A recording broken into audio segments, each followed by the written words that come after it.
but this was way before it happened. This is before, I don't know, when did it start happening? 2000, maybe some of the first meetings were. And I had moved to Columbia from Loyola in 2000 to be dean. And so I remember them pulling together, and I say them, I don't know who else, pulling, besides Danielle, pulling together people who were in kind of executive positions at academic executive positions at various colleges and universities in the Chicago area.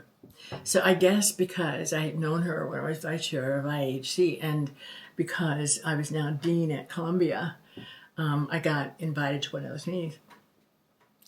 And so at that time, it was just a sort of a, as I recall anyway, somebody who was really, really involved in steering it, may have a much fuller memory than I. But there was a discussion about the need for such a thing. And initially, as I recall again, there was a discussion about doing it in the Chicago area and then doing it in the state of Illinois. And because, by then, the internet, right? And so, the possibility of making stuff accessible if you knew about it was just so wonderful, and there was still not an easy connection to things that existed. So, like I said, at one point, I had this little, I say little, but fellowship at the Newberry. And I was doing some research on Black women in Chicago.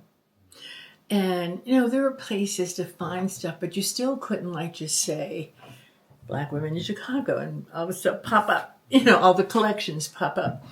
And so there was, a talk about what a great thing this would be, to do for people who were trying to study, Black people in Chicago and Black people in Illinois, and maybe something that would be, countrywide, nationwide. And so then I don't think after the first couple of discussions that I got pulled back in until about maybe 2006 or 7. And I could be wrong. But when I became provost, I guess I was still involved, but not deeply. But when I became provost at Dominican, the chair of my Department of Library and Information Science is called something else now because Library and Information Science has turned into a whole other field. But it was called Library and Information Science, NLIS. And so her name was Susan Roman. And so I guess she had been contacted because lots of librarians were being contacted also about what the BMRC was trying to do. And so Susan was talking to me about it because I had been involved early on. And then I guess I got asked either to serve on the board or something. And so then I remember a number of meetings were held at Loyola, actually. Loyola had this new building by that time, and it was this beautiful new building, and I remember going to several meetings there. And, the BMRC began to get grants, to fund, and we started talking about other things it could do besides connecting up, resources, library resources, archival resources, and that sort of thing. And one of the other things that began to happen right around that time was funding undergraduate and graduate students as fellows.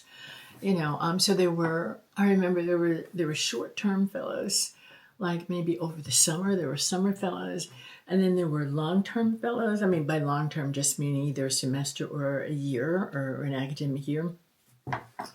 And that was really important too, because it helped to sort of, train cohorts of people about, using this as a resource and also being able to hook them up to stuff where they are research papers, their dissertations, their whatever.